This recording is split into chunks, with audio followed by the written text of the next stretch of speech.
Let me welcome you to episode 19 of our reflections on the Psalms. Remember, in our last episode, we looked at just the first 6 verses of Psalm 18. I want to look at the rest of that psalm now and just take in some of the fabulous observations that we're going to carry together. So picking up again, this time in verse 7 of Psalm 18, I'm going to just read this in sections and deal with each section as we go. So I'm going to read just 7 to 15. This is what it says. Then the earth reeled and rocked. The foundations also of the mountains trembled and quaked because he was angry. Smoke went up from his nostrils and devouring fire from his mouth. Glowing coals flamed forth from him. He bowed the heavens and came down. Thick darkness was under his feet. He rode on a cherub and flew. He came swiftly on the wings of the wind. He made darkness his covering, his canopy around him, thick clouds dark with water. Out of the brightness before him, hailstones and coals of fire broke through the clouds. The Lord also thundered in the heavens, and the Most High uttered his voice, hailstones and coals of fire. And he sent out his arrows and scattered them. He flashed forth lightning and routed them. Then the channels of the sea were seen, and the foundations of the world were laid bare at your rebuke, O Lord, at the blast of the breath of your nostrils. You think about that imagery David is portraying. He's talking a lot about deliverance, extreme deliverance, and so he adopts what some would even probably suggest was quite offensive imagery. The earth reeling and rocking, smoke coming from his nostrils, devouring fire from his mouth, and hailstones and coals of fire, all these kinds of things. They're bold words, and some say it smacks of that kind of old-time gospel preaching, hellfire and brimstone that David is speaking about. But he is employing kind of classic judgment style hyperbole, really, when you think about it. And why wouldn't he?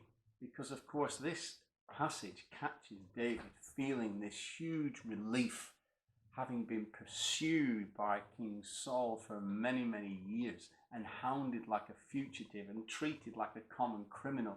And now suddenly here he is, finding himself finally released from that long journey of pain and difficulty.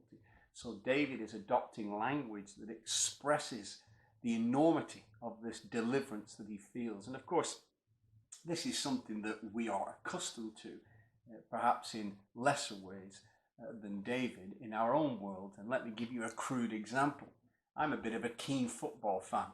My team runs the red side of Manchester, and I can remember one particular conflict where they came up against the blue side, and let's just say it wasn't their finest hour. On this particular week, they got absolutely trounced by 5-1, and this was going back a good while. But I can remember the following morning, the journalists and the pundits and the kind of newspaper reports, they adopted words like annihilated, and the team was slaughtered, and one journalist said they were put to the sword, and another one said they were hammered. And of course, they weren't literally annihilated, they weren't literally put to the sword, but it was hyperbole to express an emphatic victory, an absolute rout, if you like. And this is what David's doing here. He's given a match report. God has emphatically delivered him, has absolutely hammered the enemy, and has released him after such a long time to freedom and to kind of being able to breathe again and live his life again. And this is why he's doing this. And I think that in these kinds of moments, often it's incredulity that fuels our hyperbole, isn't it? We simply cannot believe that this turn of events has occurred. And I think this is David. He's searching for words to define how incredibly emphatic, how remarkably brilliant this deliverance is. And so he adopts this strong imagery of fire coming and hailstone and smoke and God riding on the clouds and booming from heaven, because he said this is what it feels like God has just altered the whole element of his landscape. And I think, of course, a lot of us can kind of relate to this because we've all probably lived with prolonged periods of sadness and pain and difficulty. Periods where relationships have been incredibly painful and upsetting, and they just don't seem to be righting themselves. Periods where financial pressures never seem to let up. It seems to be one thing on top of another. Periods where family unrest seems persistent and relentless, or just periods of physical difficulties that never seem to get resolved. And of course, like David under Saul, year on year, spending most of our waking hours, if you like, anxious over how we can evade capture, as David was trying to evade capture, how we can sort this out, how are we going to rectify this, what if we did this, what if we did that. We're trying, like David, to just stay alive. And it's a painful and a difficult journey. And of course, we're consumed then by the demands of this, the pressures of this. It's just like an emotional strain of our predicament that weighs on us. And David's experience reminds us, particularly in them verses I've just read, that God charters our course. God is mapping our route. We are not simply struggling away in the back end of nowhere. We're not simply oblivious to God and to men, and there we are, irrelevantly sort of trying to battle on and do life. In fact, David reminds us that we are known, we are seen, and of course we are heard. These are three truths, I'm convinced, brought David a great amount of comfort and perspective, even in his very darkest hours. But then we move on to verse 16 and 19, where David begins to articulate even more his journey of deliverance. Listen to what he says. Verse 16 of Psalm 18 says, "He sent from on high, he took me, he drew me out of many waters. He rescued me from my strong enemy and from those who hated me, for they were too mighty for me. They confronted me in the day of my calamity, but the Lord was my support. He brought me out into a broad place. He rescued me because he delighted in me." You notice these words David uses: he sent, he took, he drew, he rescued, he delighted. In other words, he got involved. And that's the power of deliverance. David is totally convinced, despite being a man of resource himself, a very resolving man, a very ingenuity man, a man who had lots of ideas, lots of ways of fixing stuff. David wasn't a lazy thinker. David wasn't a sit back and just see what God does. He was a plotter and a schemer when it came to trying to work things out. But despite being that, his deliverance was not ultimately about his intelligence. It was not about his cunning or his craft. It wasn't about who he knew. It was not a reflection of his ability, of his strength, of his genius, or anything else. In fact, he's aware that God stepped in, that this was God moving the pieces, God opening the doors, if you like, God rearranging the furniture. Why? He says it right there in the verse, because he delighted in me. That's a powerful thought in it, and it's a wonderful admission of David, because again, let me remind you, it's most likely he's reflecting in this psalm of an experience of being hounded by King Saul for many, many years. When you're hounded by people, not just a king, but a nation, don't forget, apart from the men who were with David, every other person in Israel saw David as public enemy number one. He wasn't a well-liked person. And in those moments, it's deeply concerning when you feel that everybody is turning their back on you. In that lonesome place, David says, God delighted in me. What an incredible reassurance that when there's no one around to, if you like, feel like you can lean on and commit to and talk with, David is assured that God is still with him, that God is very much a part of his life. And so this wonderful little term, this Hebrew term, when David says he delighted in me, hafetz is the word, a Hebrew word.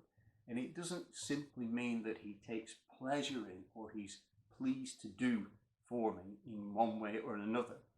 The actual word means he bent down, which is a fabulous little word. It's the same word employed in 1 Samuel 19 and verse 2, where reflecting on Jonathan's friendship with David, we read these words: "But Jonathan, Saul's son, delighted much in David." And that little word is a reflection that not only did Jonathan love David, and again in other passages we learn that, but he never saw helping David as a burden. It was the conflict. It was the avenue of grace that God opened up for David, because despite Saul's pursuit of him and relentless ridicule of him, and almost like a frustrated anger towards him, within that very same royal household, David had an ally. He had a connection, and that was with Saul's son, Jonathan. And Jonathan many times accommodated David and did certain things, sometimes even telling his father mistruths in order to protect David and to hide his whereabouts. Jonathan bent down to the detriment of his own relationship with his father in order to help David, to preserve David, to kind of keep him together, if you like. And this is the picture David's painting with this word, that God bent down continuously, repeatedly, at various moments, and actually intervened on his behalf. And if you like, speaking into his environment and changing the situation for his benefit. And these acts of kindness, if you like, the kind of momentary interpositions that David is reflecting on, they hugely impacted his life and his journey at very, very critical times. And no doubt they kept him alive on more than one occasion. That's how radically important they were. This is David finding himself here, just celebrating the fact that that is what God does. He kind of intervenes, he intercepts situations that stops them from becoming terrible. And although it's difficult to believe, we look at our situations sometimes and we think, if this got any worse, I don't think I'd be able to cope. But the reality is, God has enabled that to not get any worse. We might think it's bad. We might think it cannot be worse than this. But if grace wasn't working for us, it would be a whole lot worse. And so David is only able to see that in hindsight. And isn't that true? We only see in hindsight the things that God has prevented from happening. Oftentimes when we're in it, we think, why doesn't God do more? But it's only afterwards we realize how much he actually has done. And so having chronicled that little bit of a journey, in verse 20 to 27, David connects with providence. He connects the providence with human responsibility. And the two key verses out of that little passage are these. In 25 and 26, it says, "With the merciful, you show yourself merciful. With the blameless man, you show yourself blameless. With the purified, you show yourself pure. And with the crooked, you make yourself seem tortuous." Throughout these 8 verses, David reflects on this age-old and yet thoroughly biblical understanding of kind of sowing and reaping, of our behavior and our actions having impact with God. David believes that God's goodness to him personally, in part, is a reflection on his own integrity, that he had lived in a certain way that had kind of drawn something of the goodness of God. And because he didn't retaliate against Saul, because he could have done, but he didn't succumb to his more basic instincts, if you like. He behaved as king, and as a king who worships God does. He didn't behave as Saul himself had behaved. And some might say, well, if it's the case that because David was a man of integrity, therefore God blessed him, isn't this a kind of tit for tat thing? Is this what heaven does? It's like a quid pro quo. It's like, you do one thing for me, you do something for God, i.e. you behave yourself, or you be obedient, be holy. Therefore, inevitably, God does something for you. He blesses you, he delivers you, he prospers you in some way. Is this what's going on here as we read these verses? God vindicated David with deliverance and good fortune because he behaved himself. Now, we can only take that analogy so far, of course. The ancient Greeks believed in a thing called Nemesis, which is a little bit like getting your comeuppance. If a person did wrong, sooner or later, Nemesis would catch them up, and of course, the doer would suffer for their wrongdoings. And in the same way, God has placed, I think, a natural order of things. It's like a law of the universe, if you like. When we transgress that law, of course, there are consequences. And it's not a question of whether I'm forgiven or not. It's a question of law, a question of a natural law that occurs. There's a law of consequence in the world. There's a law of reaping what we sow in the world. You cannot behave one way and anticipate that God will reverse that completely. So if you're behaving repeatedly, constantly, daily in a certain way and following a certain pattern, you then can't expect your life to end up in a totally different and contrary destination. More often than not, what we find, what we experience in our lives are these settings of our own makings. And this is, I think, oftentimes what we find even in Scripture.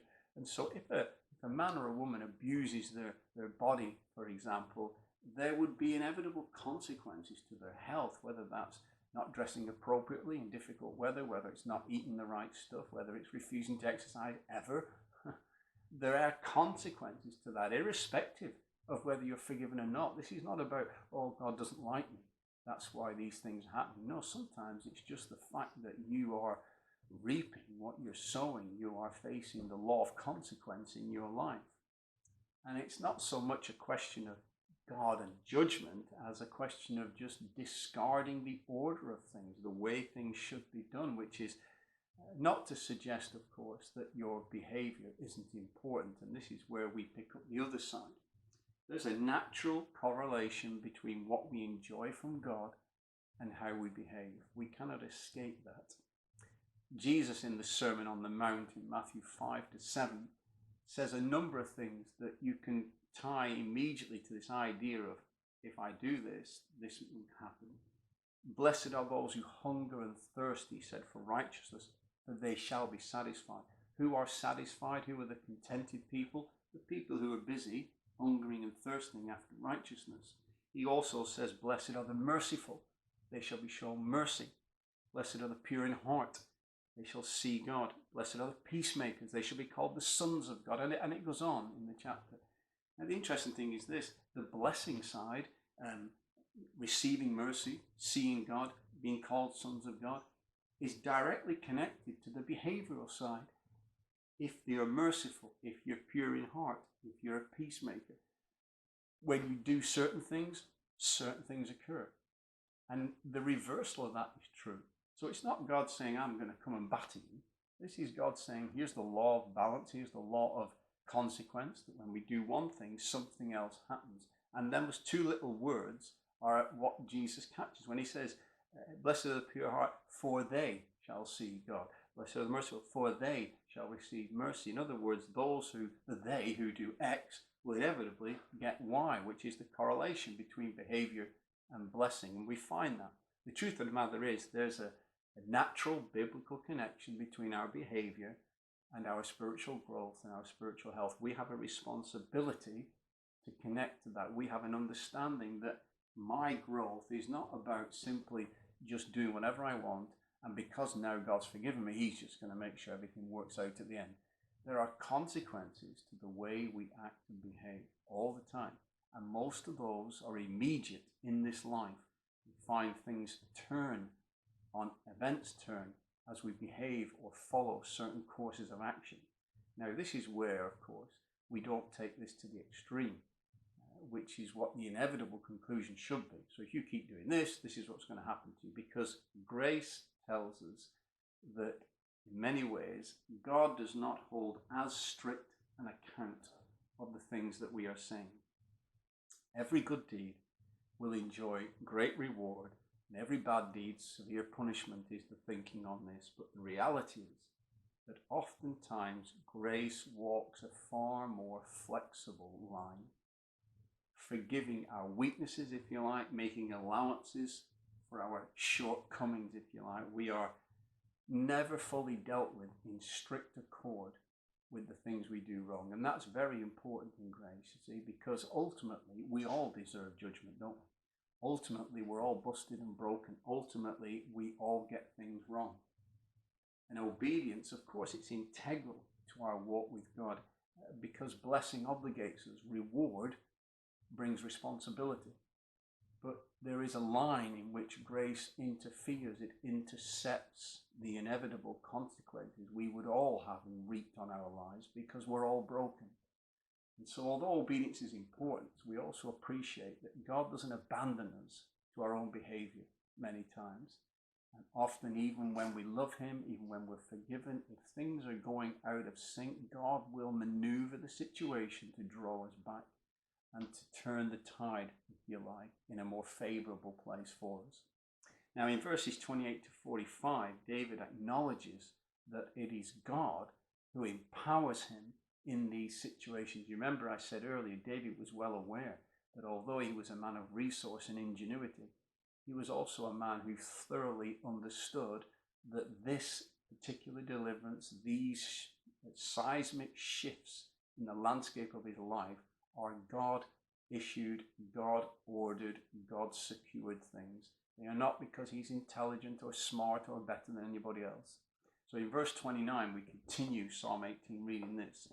For by you I can run against a troop, and by my God I can leap over a wall. The God who equipped me with strength and made my way blameless, he made my feet like the feet of a deer. He set me secure on the heights. He trains my hands for war so that my arms can bend a bow of bronze. Your gentleness made me great. And a little later in verse 39, for you equipped me with strength for the battle. That's just some of the verses from that section 28 to 45. And what he's doing is, in those verses, he's addressing a balance to the previous verses of 20 to 27 that we read before. David may have felt that his fortunes had changed because of his integrity, of course, that God honored and vindicated his righteous behavior. But here he goes on to concede that such integrity would not have been possible had not God enabled him and empowered him. David isn't boasting here of some moral superiority. On the contrary, you find that elsewhere in the Psalms, David, more than anybody else, appreciates he was a man of great weakness and huge shortcomings. Psalm 51 is a prime example. David is well aware of his own brokenness and his tendencies to do something really crazy. So he's very clear here. The quality of character that he enjoys, that he's experiencing, is a God thing. It is by God, it is through God, it is in God that David rises again and again to the top. That is why he is not swallowed up in despondency, routed by one enemy after another, buried under a pile of his own mistakes and foolishness. It is the gentleness of God, he says in verse 33, that has made me great. It is the equipping of God, he says in verses 32 and then again in 39, that God has made him strong through that. David is not a man who's full of his own importance. He's a person soulfully aware of divine reliance. It is so easy to turn to God when things are bad, isn't it?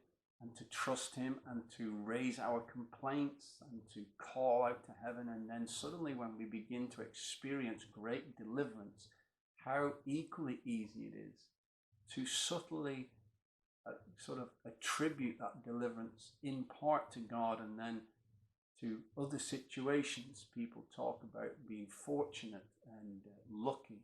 And of course, what we do is we attribute our successes to the big wide Mother Earth out there, the universal force, if you like. And David is very, very specific here. He's saying, no, this is about God. God has delivered me. And even the strength and the ingenuity that I showed at the time and the patience and the forbearance and everything else, that was a God thing. That was a God-empowered thing. And then he finishes this psalm saying these last few verses, he acknowledges again this wonderful way that God is with him. The Lord lives, and blessed be my rock, in verse 46, and exalted be the God of my salvation, the God who gave me vengeance and subdued peoples under me, who rescued me from my enemies, yes, who exalted me above those who rose against me. You delivered me from the man of violence, For this I will praise you, O Lord, among the nations, and sing to your name. Great salvation he brings to his king, and shows steadfast love to his anointed, to David and his offspring forever. This is David's anthem of reliance, if you like. He is eulogizing over this huge change of fortunes in his life. He's celebrating many times how he'd kind of sacrificially withheld himself from doing the wrong thing. But he knows that the only reason he behaved correctly is because God was empowering him, God was guiding him, God was with him. At the end of the day, David is under no illusions whatsoever. It is all down to God and God alone. That's the source of his great comfort. God gave him vengeance. God subdued. God rescued. God exalted. God delivered. That's the words we've just read together. David ultimately is never deluded by his own press. He's a person well aware that God lies at the very center, not just of the storm and difficulties, but he lies at the center of our ability to deal with the storm, to correctly ascertain the storm, to work out where its weaknesses might be and to exploit that. God lies at the center not just of what we're in, but at the center of how we're dealing with what we're in. God lies at the very place of thought and pondering and meditation and intention and motivation, right at the very heart of how we deal with stuff. That is where God is. And so this is a fantastically encouraging psalm as we've looked through rather quickly all these different elements of the psalm, and take time to go back over it. But be incredibly encouraged that whatever you're going through, if like David you have found yourself in a prolonged period of difficulty, listen, this isn't about God just being at the heart of the difficulty, and he is. If you think it's bad, if God wasn't there, it would be worse. If you think this is painful, if God wasn't there, it would be absolutely despairing. But at the heart of that, not only is God in the mess, but he's also in the process that you are going through in working out how to get out of this mess. He is working with your thoughts and your motives, your insights, your ability to understand, appreciate, capture, fully kind of appropriate what's going on. God is in that process too. And that's the great encouragement. And David is able to say that within that, he found resources within himself he didn't think he had. Why? Because God empowered him. God gave him strength. God made his feet like hinds feet. God made him as fast as a deer. In critical moments, God stepped in to do and produce in David skills and abilities, determinations and focuses and understandings and insights that he never would have had God not been there. And it is only afterwards, as David looks back and perhaps picks up on a few of the things he did right that enabled him to find deliverance, that he realizes that was God. That was God helping me out in those moments. And you can rest assured, whatever situation you're in, whether you are aware of it or not, God is working in you, in the situation, in your thoughts as you sit there thinking, how am I going to work this out? God will be with you.